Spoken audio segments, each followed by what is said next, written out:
In the heart of the ancient savannah, where the moon rarely smiled, there lived a lion the elders never spoke about.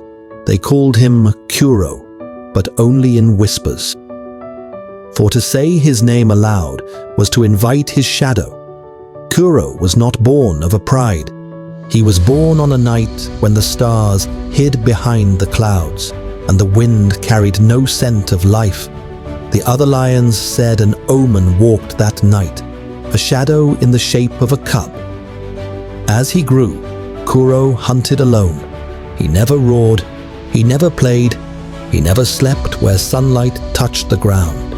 Animals of the savannah learned a rule. If you see Kuro's outline before you hear his steps, run. If you hear his breathing before you see his eyes, pray. But legends say it wasn't always like this.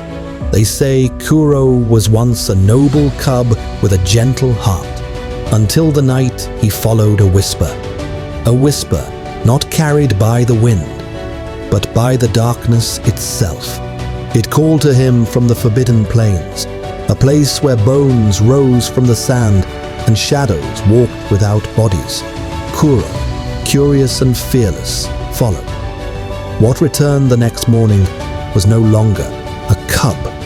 His eyes held no reflection. His mane glowed faintly beneath the moon, as though touched by something that lived deeper than night. From that day, lions stopped sleeping near the old plains.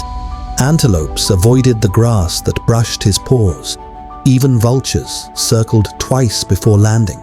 They knew what he carried, not a curse, not a blessing, but something older. A hunger that did not seek flesh, only fear. They say Kuro fed on silence. The more the savannah feared him, the stronger he became. One season, a drought fell. Animals blamed Kuro. They believed his shadow swallowed the rains. But when the first storm finally came, lightning struck the forbidden plains, the very spot he had entered as a cub. The ground cracked open and a voice rose from the fissure. Return what you took. Kuro walked into the firelit smoke without hesitation.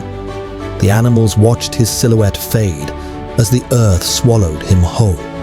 Since that night, no lion cub dares to wander near the forbidden plains, because when the wind grows still and the night feels heavier than usual, some swear they hear a low breath behind them. Not a roar, not a growl, just a whisper. I am the shadow you feed.